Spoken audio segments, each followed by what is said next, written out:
Just 1 second, I just have to take some. Thank you. Okay, so we said yesterday that Amuna is speech. And Amuna is also connected to what you eat. Because Rabbi Nachman teaches in Likutey Halachot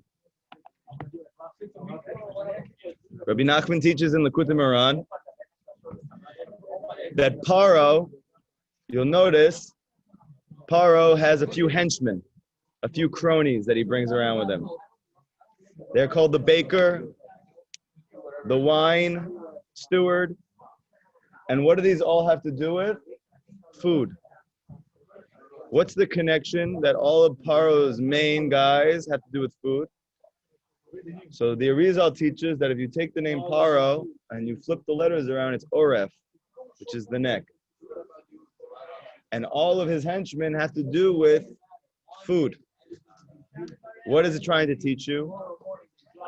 That there are sparks of godliness in kosher food. And when Paro, or the Sitra Achra, wants to derive life force from a Jew, he uses the medium of your digestive system. By getting you to eat food, either that's not kosher, or without making a bracha, or that you eat excessively, or that you eat rushingly, or that you eat without kavod at the table. As a result of that, the food goes to the oref, goes down the oref, meaning Paro, down the neck, and it goes down to his henchmen, meaning the different aspects of the digestive system. What happens as a result? Those sparks of godliness, which were meant for you to uplift, just like we said that Rabbi Nachman says that when money comes your way, it's because there's sparks of godliness that are for you to uplift through the money by using it for tzedakah, by using it for kedusha, by using it for your family. So everything physical that comes your way has sparks of godliness in it. And the greater is your desire for that thing, the more sparks there are in there. That's why a person desires so much to make money. That's why a person desires so much to eat. It's not because what it seems like, which is just that money is great, or that it's so important, or that food just tastes really good. The reason it tastes so good is actually from the sparks of godliness in there, not from the food itself. So your amuna is dependent on speech. Rabbi Nachman says, though, that when you eat in a way that is not kodesh, then what happens is your amuna, meaning your speech, gets trapped in your throat in those digestive parts of your body by paro. And therefore, when you come to now go pray, you're not able to get the words out. And even if you do get the words out, you're talking, but you're not speaking like we spoke before. So to speak, your speech goes into exile. It goes into Mitzrayim, right? What's Mitzrayim? The person cannot concentrate while he prays, and he's also tired, and he lacks energy, right? And he lacks focus. So all of that is actually because through eating in a way that is excessive or is not kodesh, as a result, your speech goes into exile. Yeah. Your speech goes into exile. It doesn't go up.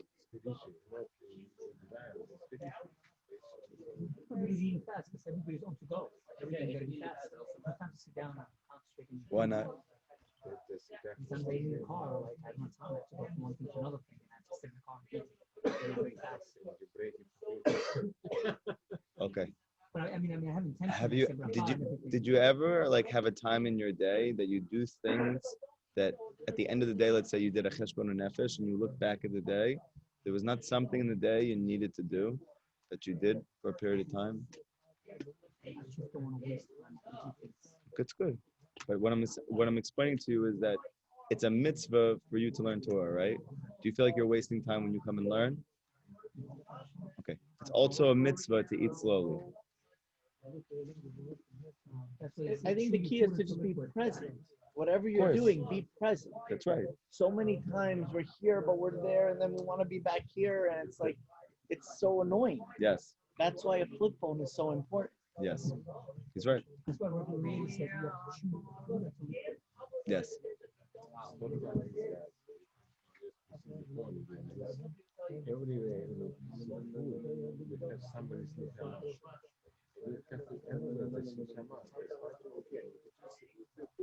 You basically just trying to satisfy your body. Right. So basically, you are what you eat. And look at this as a neshama, as a food, or whatever you put in your mouth. Then you try to elevate. We have the wise elder over here. He's right. Everything he's saying is right. Otherwise, it does make sense. There you go. Ruben's got it. Usually, you are what you eat. No, you probably heard that in some type of pop psychology help book. Just listen to the class. Stop making witty banter. Okay? Ki ikar kol davarim hein ahatchala. Ki kol atchalot kashot. It says because the essence of all matters is the beginning. Because all beginnings are difficult. All beginnings are difficult. Chazal teach that all beginnings are difficult. Okay? Yeah. It's true. So therefore, if you're starting something new and it's hard in the beginning, that's not a bad sign, it's a good sign. If you started something new that was real and it was just flowing, that's not a good sign. Can you flip my tefillin? They're upside down for some reason. Thank you. You know, when you talk about food, sometimes you can't even eat. Yes. So down, you Yeah. just feel like Bad. your bracha is right on the wall, Yeah. You don't want to put anything in your mouth. It's the same concept because you're so down. If you don't speak, you get the food. Yes, so you have to be besimcha. We actually talked about this for the first beginning of Likutey Halachot, how the ability for you to do the mitzvot is dependent on you being happy. That's a zamra. Now that you're happy, go eat nicely. Okay? So now we're saying that all beginnings are difficult. That's the essence of divine. And then when you are attached to the back of Kedusha, it's impossible it's impossible for the klipot to enter and to nourish from you. Meaning what? What's the concept of a fast? To take away any worldly desires from you so you could focus. So you can focus. And what is that called? That is called Starting over. renewing. Renewing. Every Ta'anit, Rabbi Nachman says, the ikr of the Ta'anit, the ikr of fasting is the renewal. Like when a person goes on a cleanse diet, a detox diet, whatever, all these things, whenever you do any of these things, what's the ikr of it that's really rejuvenating you? It's not even necessarily the act itself. It is the commitment right now to renewal, to starting over again. Does that make sense? Yeah. So now he's saying, but what happens when you do ta'anit is that it's impossible for the klipot to nourish now from the food which you eat in a certain way. Why? Because they're getting Paro and his henchmen are getting from your food in a way that's not Kedusha.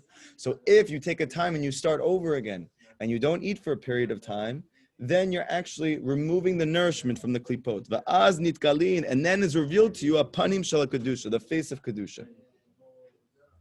V'kidei lo tzi balam mipihem, in order that you should take out what they swallowed. Meaning what? There's a concept in Kabbalah that the sparks of Kedusha that we have, that we lose either by wasting seed or by eating in a way which is not Kodesh or by getting angry or all of these things which causes these sparks of godliness which we have to go into exile, into Galut, they don't actually disappear. They're not gone. So too, the prayers that you pray that they don't get answered, they're not gone. They're being swallowed up by the other side. However, Rabbi Nachman teaches that Hashem's humor and his love and his compassion for you is that even though he wants to give you Bechira, and the only way for you to have free will is to have obstacles and challenges, and that comes from the Sitra Achra. At the end of the day, what happens to someone or something that eats too much? He's tired. He's tired, and he ends up, let's say he just never stops eating. What would happen? What would happen if you mamish just kept eating, no matter how bad you felt, in one time? Did you ever blow up before? You could throw up. You would You could throw up. you throw up. Rabbi Nachman teaches that even though Hashem wants to create a realm of free will for you so that you can choose good, at the same time, if you don't enough, then what happens is the Sitra Achra has no lack of appetite as well, meaning it's not able to discern and say to itself, I'm full. You gave me enough Kedusha today. You gave me enough of your sparks of godliness. he keeps eating and eating and eating. So what ends up happening is he actually gets overstuffed and he has to throw up all of the kedusha which he got. So therefore, what happens is when you fast, Rabbi Nachman is teaching that you actually cause a mechanism that those sparks of godliness which you lost through your eating, which was blemished, as a result, those sparks actually get vomited out and you receive them back again. Rabbi, can you repeat that? Can you repeat that last part? Yes. Martin. Yes. He doesn't go by That Martin. was a bit. Yeah. Tell him what you go by. Matan. Matan. Sorry, it's my Zoom doesn't accurately reflect the shoresh, my neshama. Show yourself. He's in Cancun. Sorry, I'm trying to emulate my creator and be concealed right now. Thank you. So you're a boss call, basically. Something like that. Okay, thank you. Okay. One So like this. When you eat, yeah. you are taking in sparks of godliness. That's the essence of the pleasure that you're getting. It's not from the food itself. It's godliness that causes ta'anug, that causes pleasure. So now the reason why food is so pleasurable is actually because of those sparks of godliness. Now, therefore, when a Jew takes those sparks, where does the Sitra Achra get its sustenance from? It doesn't get its sustenance from the non-Jewish world. It gets it from the Jewish people. So what's the easiest way for it to get nourishment from us? It's through the food that we eat. And that's why Paro and his henchmen all have to do with the digestive system, Rabbi Nachman says. So when you eat food, if you don't eat it in a way of mindfulness, and you eat it quickly, and you eat it without meaning what you say when you make the bracha before and after, and you're rushing, or you eat excessively, or you eat not kosher, then what ends up happening is the Sitra Achra takes those sparks which you ate and takes it for itself. And the more that you do this, the more it takes for itself. But Hashem loves justice, but he loves Yisrael more. He loves the Jewish people more, Rabbi Nachman says. So as a result of that, he made it that there's a default mechanism that the way in which the Sitra Achra draws nourishment from you is the same way in which he causes his own destruction. Meaning, because he has no lack of appetite, he ends up swallowing up too much. And then by a Jew taking a time of his day or his whatever that he fasts, then what ends up happening is by his fasting, he cuts off the nourishment from the Sitra Achra, and the Sitra Achra ends up throwing up all of those sparks which it had gotten from your blemished eating. That's what we said. Is there a certain time you have to do it? Like every certain amount of time you have to do it? Or Yom Kippur? It's a concept. It's a concept of fasting. That when you do this is what happens. Okay. So therefore, Rabbi Nachman explains in the Likutey Halachot a good idea when you're struggling in your life. When you're struggling emotionally and psychologically and physically, a great thing to do is to fast. Why? Not just because it's like for kapara, atonement. It's because the act of fasting is the epitome act of renewal. A fasting is I'm starting over again. Rabbi Nachman says it's a sore to get old. What does it mean it's a sore to get old? We get old. It's a sore not to start over again. That's what he's saying. Because the beginning of everything is Kedusha. You notice that whenever you start a new project, you're excited. And even though it's difficult, because of your excitement in the beginning, you get through it. What happens is, as soon as that project is not new anymore, you feel the heaviness of the difficulties, but you don't feel the excitement anymore. What's the reason, Rabbi Nachman says? Because you entered into a state of exile. Because the only real thing there is beginnings. So therefore, it is the ikr of your life to constantly start over again. Because by starting over again, you're reorienting yourself to reality, which is the beginning. So therefore, whenever you start your day, you should start your day literally mamash and say to Hashem, Hashem, please help me to go and learn today like I never learned before. Help me to go be with my wife today like I never was with her before. Help me to get nachat for my children as if I never saw them before. Help me to be able to go to work, not like I've been dragging for days and days and days and this deal is not going through. Help me to go in as if I never started this deal. And I'm going to go in brand new. Help me to go eat food like I never tasted it before. And it's not in order to psychologically trick yourself or to be able to, it's because the reality is it is new. There's only beginning. There's only beginnings. Today, HaYom. HaYom. Right? Rav Natan brings down from Rabbi Nachman that in Tehillim in the second chapter, Hashem says to David, "You are my son, I have given birth to you today. You are my son, I have given birth to you today." So Rabbi Nachman explains that you learn from here what is the Iker of Mashiach. What is the Iker of redemption, Geula? HaYom. Meaning he's not just saying in a nice way, "You're my son, I love you, I'm giving birth to you today." He's saying when you lock into the concept of today, then automatically I'm giving birth to you and you feel that I'm your father. And this is the Iker of Mashiach. That Mashiach comes and he teaches you HaYom. That even though the secular world teaches you that there's a 5-year plan and there's a 10-year plan and there's a 20-year plan and there's a 30-year plan, until what ends up happening is you fulfill your plan half the way, you end up having a stroke, chas v'shalom, you end up losing your health, and then your plan goes for nothing, and then in essence you have wasted 15, 20, 25, 30 years of your life. And whether it's not a stroke or your children go off and then you had money and you save the money for them, but then they don't end up using it in the way that you wanted them to. Why? Because the world doesn't actually work that way. You cannot plan your life out. Planning your life out means I don't have a munah in Hashem. Every day, Mom. Yes. Every day. Every day is new. Every day is new. It's so hard not to plan your life and try to get your ducks in order. So what's the way that you do that?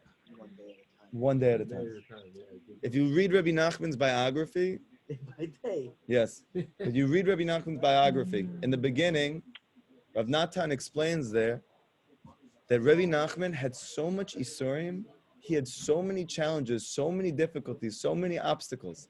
And those obstacles increased as time went on and he became a leader of men and he had now his students as well. And it just became more and more. Rabbi Nachman said, if not for HaYom, if not for the fact that I took 1 day at a time, not in theory, but literally in practice, that So how did... wait. Oh, you're middle time? In practice, that mamish, HaYom, I'm only going to think about right now. And then if I get up tomorrow, I have the zchut to wake up tomorrow, I'm going to think about tomorrow. He was able to accomplish more in 38 years of his life than anybody in history. Because he only focused on doing today. And when he woke up the next day, he did the best he could do the next day. But if you think about the next day today, you can't get through today. And by the time you get to tomorrow, you're also wiped out from today. But if you only think about HaYom, no matter what's going on in your life, I just have to do today. Then when you have the zchut to wake up tomorrow, you're going to have strength and energy to start over again tomorrow. But the whole exile is carrying from today until tomorrow. Why? Because tomorrow doesn't actually exist. If you ever get there, what is it? Today. When you were yesterday, was that the past at the time? No. It's the past now. At the time that you went through that moment, was that yesterday? No, it was HaYom, today. In psychology, they're busy with this, you should know, even though it came 200 years after Rabbi Nachman. Being present, presentness, focusing on today. What's the reason why it's so helpful? The reason people think it's so helpful It's because you're only worrying about today. is because you don't, yes, And you're not, nothing else, like you're... nothing else bogging you down. Yeah. Because you know there's no control. However, Rabbi Nachman says there's only today. Nachman says the reason it feels so good is because HaYom is truth and anything else is a lie and lies make you feel bad. But why do we all worry about the future? Because you don't have a munah. Is that what it is? That's all it is. Because you feel like you're in control if you think about Yes. tomorrow, and you feel good about it. That's not being. No, you don't feel good, but you do feel like It's good to sit down and start brainstorming. Oh, I'm gonna do this. I'm gonna do this. I'm gonna do this, and you feel like you're in control over it. And then it doesn't work out. That's when you should get depressed. Beautiful. You got it. HaYom. So what is Rabbi Nachman's type of planning? HaYom type of planning. Meaning somebody's going to say, well, if I literally just go from moment to moment and I never think about the next thing I'm going to do, so how can I ever make wise decisions? So HaYom, plan, active planning. What's active planning? A lot of people have passive planning. Passive planning means they have this vague idea of what they want to do, and they hope one day they're going to do it. Active planning, let's say for instance, what would be passive planning versus active planning with Eretz Yisrael? The type of planning that Rabbeinu would be against is one day I want to go live in the land. Because that planning is based on sheker, it's based on fantasy. Because if you wake up tomorrow the same as you woke up today, you're going to end up in the same place tomorrow as you are today. What would active planning to get to the land of Israel mean? Let me do something today that helps me get closer to the land of Israel. But that's the planning. It's not a 5-year plan of every day I have everything set up and all these ducks in line. It's today I'm going to do something that helps me bring me closer. And when I wake up as Rat Hashem tomorrow, I'm going to do the same thing tomorrow. If you plan a day throughout the day, this is my appointment, this time, this appointment, is that like not thinking about tomorrow, but just today, as much as I can today? Is that planning for today? Active planning.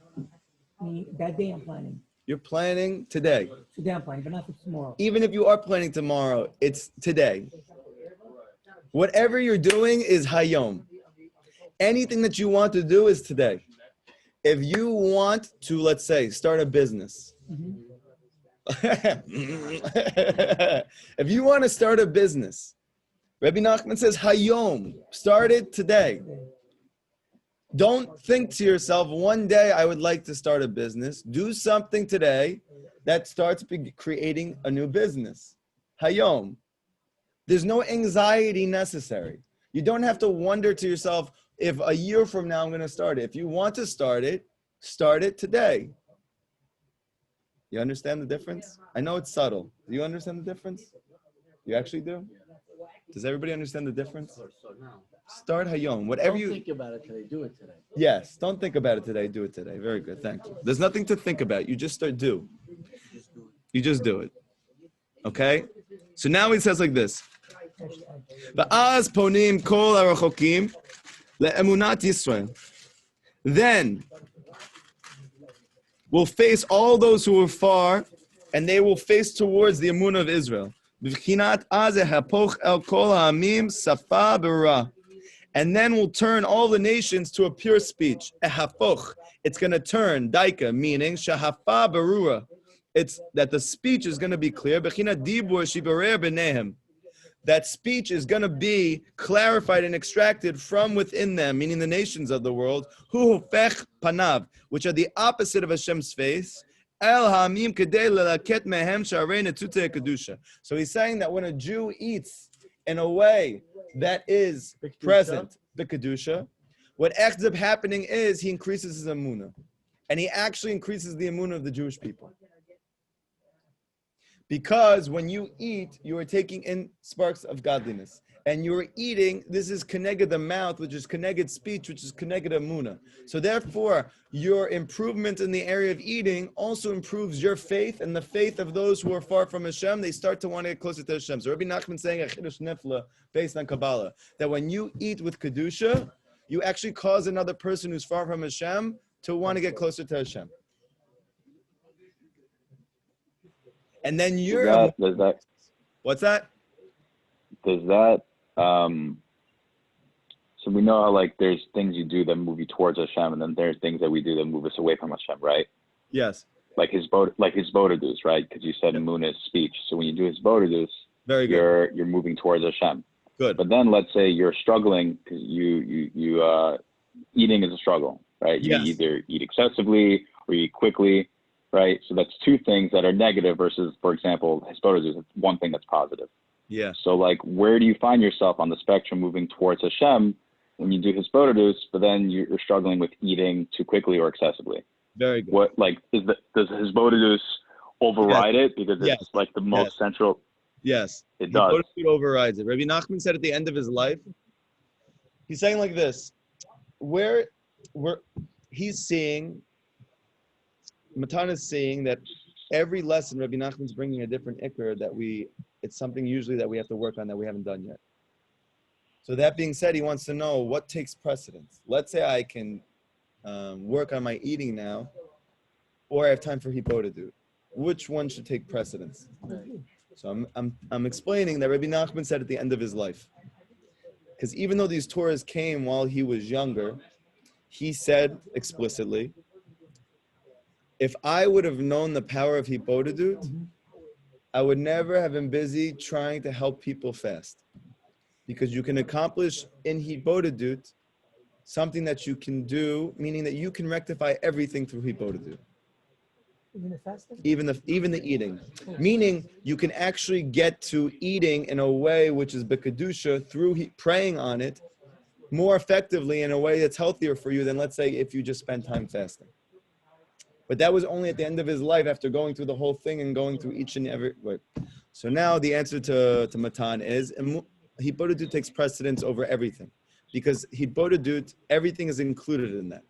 Therefore, as time goes on, if you don't give up on your Hibodedut, then with Hashem's help, everything will be rectified step by step. But if you don't do Hibodedut and you focus on other things, you won't be successful with the other thing that you're working on. Ultimately, you're going to fall through, and you won't have Hibodedut. So for sure, Hibodedut is the central prime pillar, and that's why you see that real students of Rabbi Nachman, they don't grow slowly. They grow exponentially. You see students of Rabbi Nachman, you see in very short amount of time that you see one person from one place to another year might look, feel, seem exactly the same. But students of Rabbi Nachman, you'll see that they mamish are growing leaps and bounds in very short amount of time. And some people say to themselves, I don't understand. It sounds like you're saying with the Zamra, you're focusing only on your good, therefore you wouldn't grow because you're not focusing on your lackings. But the proof is that nobody grows more than Rabbi Nachman students. Because they're happy with themselves, because they feel good about life, now they're motivated to want to grow. And because they do Hibodedut, and they do it honestly and sincerely, and they look at those lackings now, but once they're happy with their life and with themselves, they're able to actually work on it. What happens when a person, let's say, they start looking at all their lackings, but they're not happy? They can't work on the lackings, and they just go miserable, and then they don't end up functioning in any area of their life. Rabbi. Yes. So another question is about this, right? If it's the central pillar, right? And yes. Based on everything you said, that all our primary growth takes place from there, right? Yeah. Is there like a formula that every person has on their own that they need to discover that works best for themselves? Like they have to spend, for example, like you need to pray for other people, right? You can't just pray for yourself. So you're praying for the needs of others. That's one. Two, you're spending time thinking about all the good in yourself and focusing on the good in yourself, right? Then you're asking for the things that you want for Hashem to help you with, to give you clarity, to give you the das, to give you the ratzon, to focus on and growing, right? So you have that. How many different aspects of work in terms of on yourself, having and clarifying and refining the areas that you're weak in, that you want to grow in, thinking about others. How much time is there like how much time should you spend on everything that needs to be addressed when you're in his bodhi? You know that based on the question, because it sounds like personally, I feel like an hour is not enough time. It sounds like if you go through the grocery list, is hour really enough? It's a matan. So this is the reason why in Likutey Moran, you'll see the explicit language there is that every single Jewish person should take out at least 1 hour a day. Right. So the answer is that you're right. That if you really understand what it is and you understand what's entailed in it, then the truth is it does take more than an hour. And that's the reason why people who are serious students of Rabbi Nachman, a lot of their Hibodedut sessions go multiple hours. Okay? So consecutively or broken up? Consecutively. Or throughout the day, whatever. They just, there's a focus, so to speak, there's a mindset. That I have now a paradigm shift. My life before this was I do, and I hope one day Hashem helps me. Rabbi Nachman's students have the most intimate relationship with Hashem, meaning that's primary. I have a relationship with Hashem, and that relationship is based on me speaking to Him. And everything revolves around that. It's the opposite. So now that everything's revolving around that relationship of me speaking and connecting to Hashem, and everything revolves around that, now you're going to see you have more time to speak to Hashem. Why? Because that's your priority. Now that it's your priority and you realize it's the source of all growth and it's a source of all blessing, so as a result of that, that's going to be ikr for you and everything is going to revolve around that. Not that I have to fit my hibodedut in somewhere. Right? This is like the whole difference between me and my students. Yes. It's process. It's How does the process work you then? start 5 minutes, 10 minutes, you increase every time. Yes. You concentrate Yes, every but time. You cannot just anticipate people who never done it before. We're gonna sit down for 1 hour and have a conversation. okay, so I'll tell you like this. I have experience with two types of students. I tried both ways. There's a way of saying, do anything, everything is good, whatever you do is good, and hopefully one day you'll get there. Those people do 5 or 10 minutes a day if they're lucky, and they never get beyond that. The students that I have had, I've taken a different approach with, which is to be loyal to what Rabbi Nachman says and to encourage the hour and to do the best you can with getting to the hour. And you'll see what ends up happening is when a person actually does the hour, he realizes he can. And once he realizes that he can, it's not an overwhelming mountain for him to climb. I understand what you're saying. And one second. With that being said, what I usually tell people is start with the 10 minutes, the 5 or 10 minutes, but know that the goal is an hour. Because if you just start with 5 or 10 minutes, but the goal for you is not an hour and it's not lingering in the back that you want to get there one day, you'll never get there. But if I could go today and do 15 minutes, I would go. But the fact that I think an hour in my head, I'm not. So going. don't think an hour in your head. Just go. That's exactly what I'm trying to say. Don't think. Scared. It's not. It's the point. The point. You I just want to go there and HaYom, ask today what I want. go. I don't want to go and sit an hour and doing everything that you have to do. I want to go there to get me through the day, and that's 15 minutes for me. Okay. So go. Why you getting all this? One Why second. calm down? No. I'm upset. Yeah. Rabbi Kalmus, you deal with this every morning? Yeah.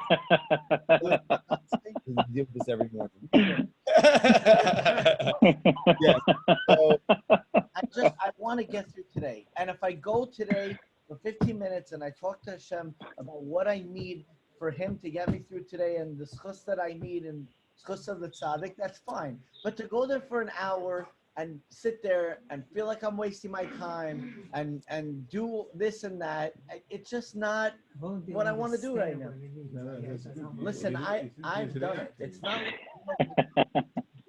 listen, it's not a hit it or quit it type of thing. Yes, it is. No, it's not. It's not about. I've done a few times. I did an hour before do it. It is an avoda. It's not a nice thing to do. It's an avoda. It's an avoda. You have to understand, like we said many times, Rav Natan says life is bitter. Work is bitter.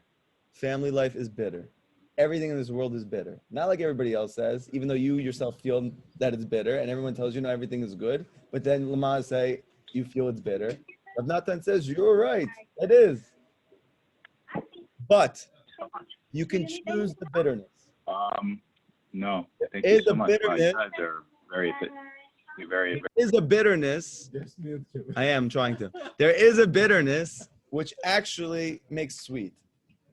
And that is the salt of the tzaddik, the Brit Melach. And that means that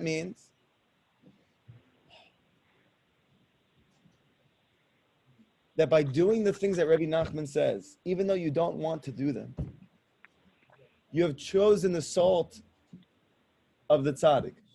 And as a result of that, Rabbi Nachman teaches, and Rav Natan is teaching, by choosing that bitterness, you don't have to incur the bitterness of your life. But you have to have bitterness. So you get to choose.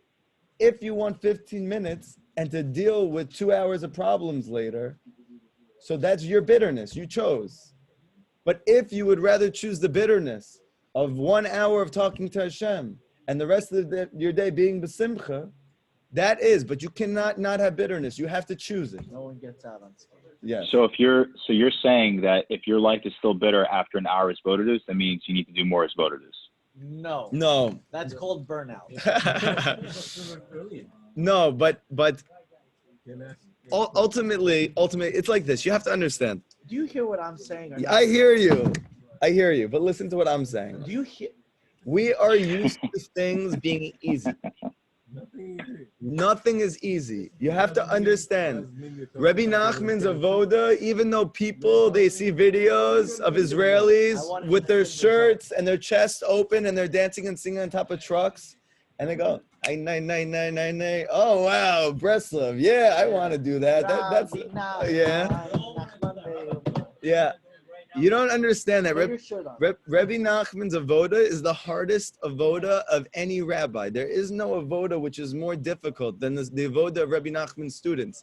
Tikkun chatzot, learning halacha every day, doing 1 hour of avoda do it every day, learning yom v'layla, and going to work, and being with your wife. It is the hardest avoda. Anybody will tell you that. Anybody who actually knows what Breslov is, 1 second. Anybody who really knows what Rabbi Nachman teaches knows that it is the hardest avoda. Thank you. Okay. Doing all those things, or just the Hisbodedus part? No, just his whole entire, the way he believes that the Jewish people are kulam tzaddikim. Even though the Torah says it, he literally believes it. And therefore, his recipe for success for us is based on his belief that you're a tzaddik in potential. And to be able to become a tzaddik in actuality takes tremendous toiling. Part of that toiling means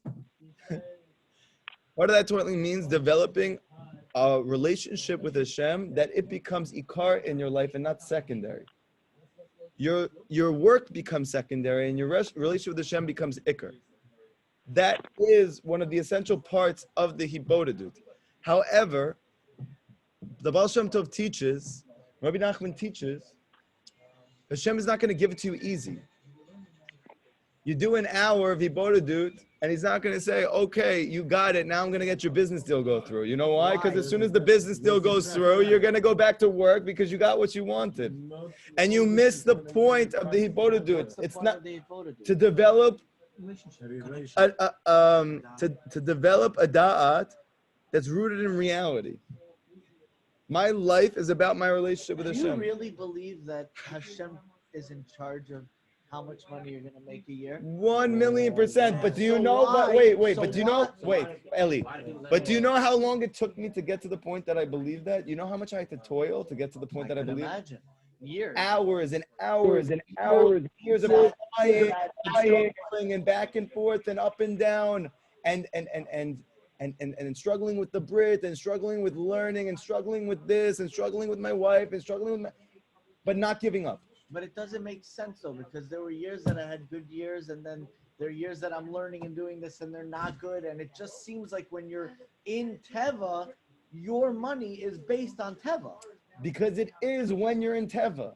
But you can get to a point when you are literally mamish in truth above Teva that you're. I don't think anyone has a Lexus here. My students don't have Lexuses. We're doing hibodedut. We're busy doing hibodedut. So, Teva.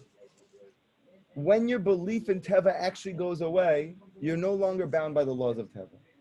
But as long as you still have an investment in nature, which takes time, and a lot of hibodedut, and a lot of learning Rabbi Nachman's Torah, and a lot of days of working at it, then ultimately what happens is you literally believe in Hashem mamish, and you do not believe in Teva.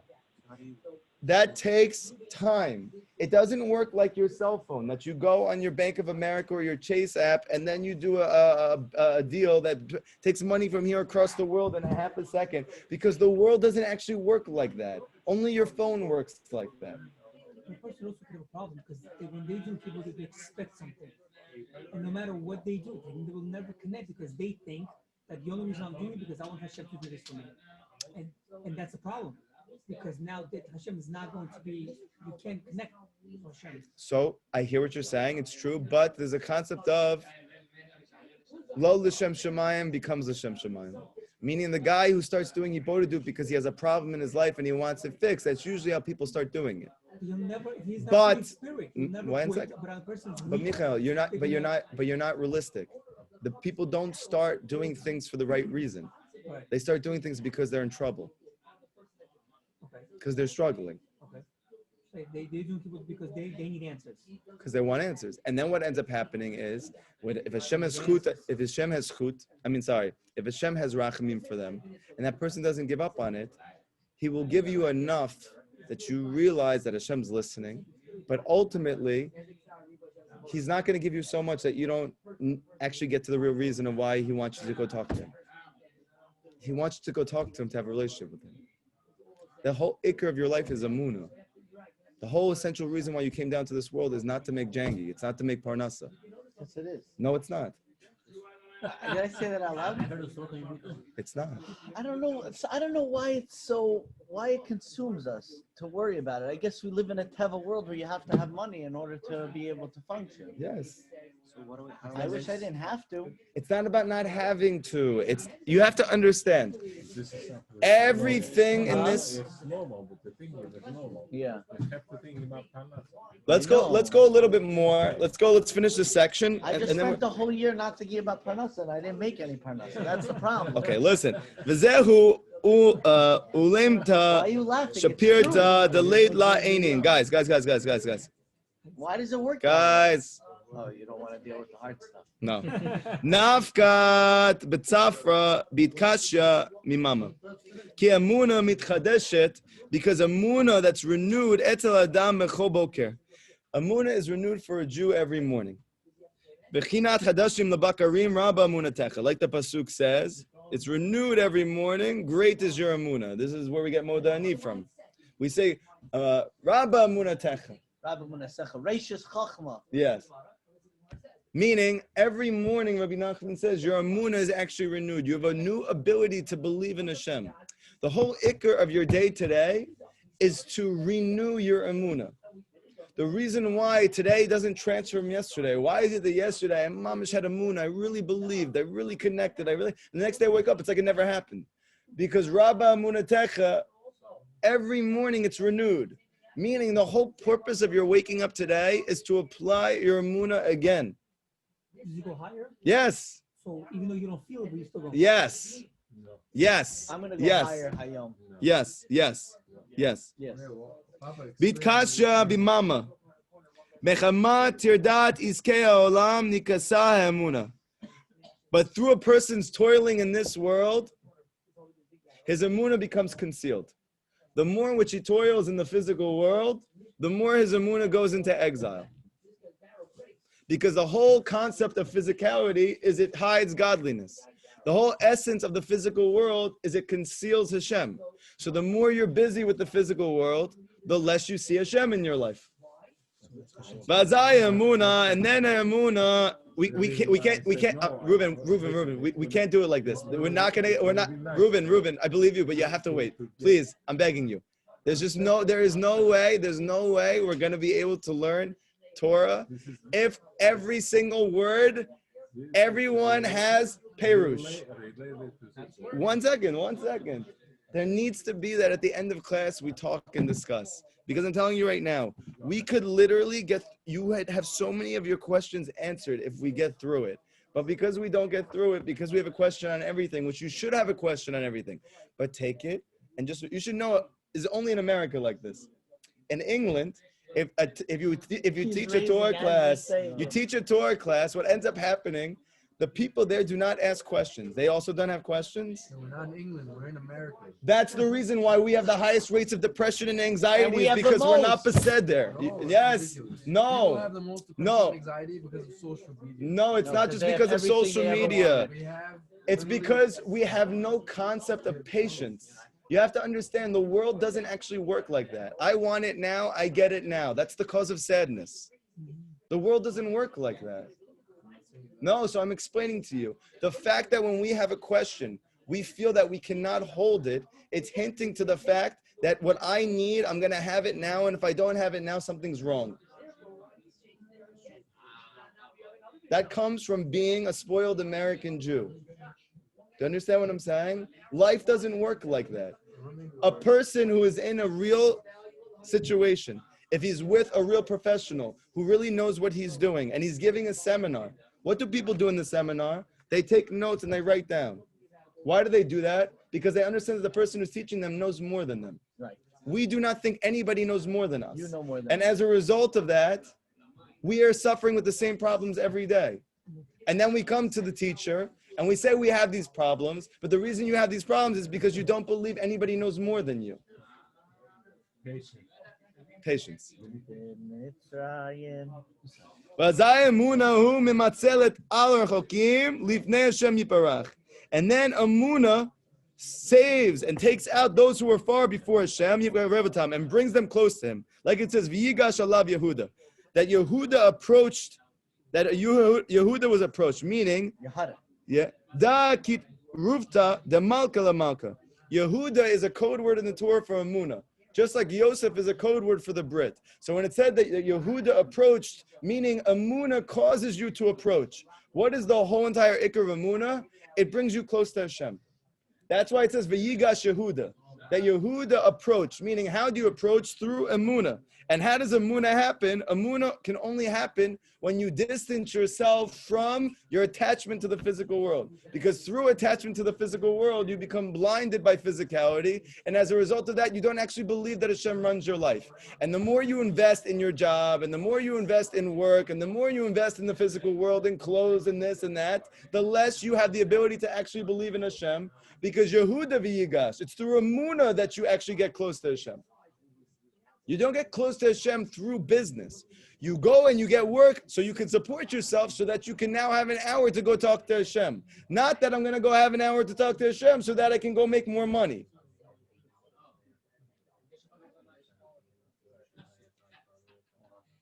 Be kamocha b'paro. Because the Torah says, in me, says you're like Paro. What did Yehuda say to Yosef? That you're like Paro. Ma Paro goes there, ve'eno mekayem. How are you like Paro? How is Yosef a tzaddik like Paro? Because Paro, he says, but he doesn't end up mekayeming it. So too, ata goes there, ve'encha mekayem. So too, you say, but you don't end up doing it. Ki tzaddik mevatel. Because the tzaddik mevatel. What does it mean? Ayin sham koatev. So he's saying a very deep thing. The way it looks is that Yehuda is insulting Yosef by saying that he's like Paro. But Yehuda, Amuna, is speaking to Yosef the tzaddik. And he's saying, you're like Paro in what way? That you make decrees, but you don't follow through with those decrees. But Rabbi Nachman's teaching, it's actually, there's a blessing which is hidden in that. And that is the tzaddik, he's able to nullify decrees. Just like Paro makes decrees, but he nullifies them, so too the tzaddik, even when Hashem makes decrees, he's able to nullify them. And what is the concept of the tzaddik? He lives with his amuna. And how can a person have amuna? Only through removing themselves from the concealment of the physical world. No tzaddik ever became a tzaddik through immersing himself as intensely impossible in physicality. That never, ever, ever, ever happened. Because the entire ikar and essence of the physical world is it hides Hashem. The only way that you can go back into the physical world and to see Hashem is if you have a time in your day that you're not doing that. And then you can have da'at and go back into work and to see Hashem in the work. But if all day you're working day and night, you know what you're going to feel at the end of the day? Yeyush, despair. And no matter how much money you make, you're not going to feel you have enough, or your children are not going to have enough, or your children's children are not going to have enough. It's going to cause stress. You're going to have health issues. All of these things are coming from the intense attachment to the physical world, believing all the good is there and not from Hashem. The way to experience good in your life is that you're happy. How does a person attain happiness? Through Amunah. How does a person get Amunah? That he has a close relationship with Hashem. And how does a person have a close relationship with Hashem? Talking to him. Ooh, talk to me. Oh, you're not as excited now that you're not doing the hour.